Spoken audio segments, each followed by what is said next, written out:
Stop stressing yourself and educate with love. More hacks, less yelling. This video is for self-education or to educate others, especially your children.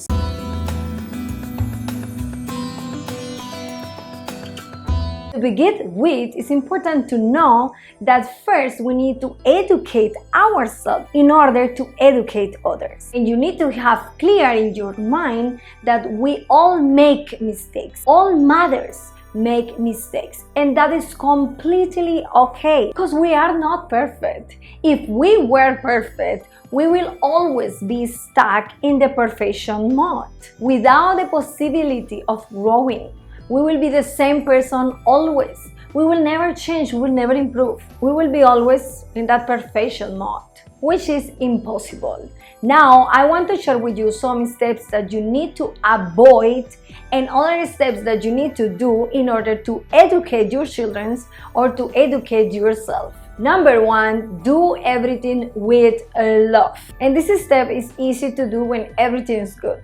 Without some difficulties, yeah, it's good, right, to do everything with love. But when we need to put this on practice is whenever we have challenging times, when we have some difficulties, especially with your children, when they are babies, when they are 1 year old, 3 years old, everything is beautiful and you love them. But when they start to grow and when they don't do what you want, when they don't obey you, or when they just, you are not happy with the way they behave, then you start to become rude at them.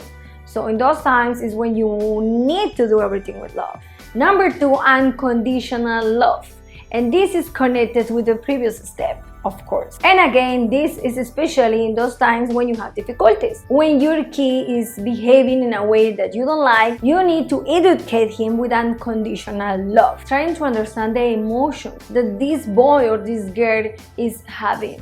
Number three, prioritize yourself, and for that I invite you to watch my previous video where I speak deeply about this so important topic. It's important that we always have clear in our minds and in our priorities those micro pleasures that each one of us has. Number four, no violence, no yelling, no bad words. Again, this applies of course especially with our children or with others, but at the same time with our own selves. Sometimes we even yell to ourselves and we say, why I'm so stupid, why I'm so silly, why, we treat us with violence. We should avoid this in order to educate ourselves, in order to educate our children. Violence is always something that we must avoid. Number four, avoid labels. Stop putting labels like you are silly, you are stupid, you are intelligent. This affects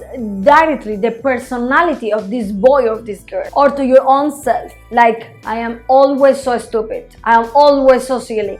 These labels are something so bad that we really need to avoid, either negative or positive. Because also, if you always say to your girl or to your boy, you are perfect, everything you do is perfect, when they grow up, they may find that their life that they are living is not what they wanted. It's what they made on these levels that you give always. Because they wanted always to hear these positive labels from their parents. So they design a life based on those labels that later on they will realize is not what they wanted.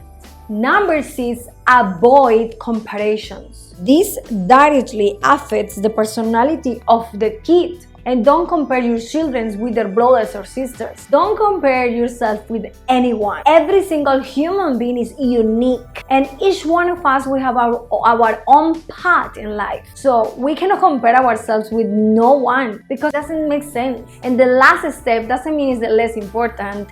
Accept each state of life. Each age of our lives is one stage. So we need to treat our kids based on that stage. We cannot pretend they give us more for what the stage they are living. When you ask your 7-year-old to go to brush his teeth, of course he doesn't want. He doesn't understand this is important, this is necessary. They don't see it as the way it is or as the way we see it. And we need to understand that this stage of mind is that way. We need to put ourselves in their stage to be able to understand that in their mindset it's not important, it's not necessary to go to brush my teeth before I go to sleep. So we need to educate them, trying to be in their stage and being clever enough to make them understand that it's important without treating them bad, without putting levels like you are dirty, disgusting, or you don't want to brush your teeth. Same for us. Our age, each age has one stage, right?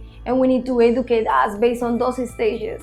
And this applies not only based on age, also based on the circumstances, based on what kind of life we are living where we are. In each moment of our lives, we have different stages, and we need to be aware of those stages in order to educate ourselves correctly. Thank you so much for watching this video and making this word a better word. Please subscribe, share, comment, and thumbs up. Until next time, universal blessings.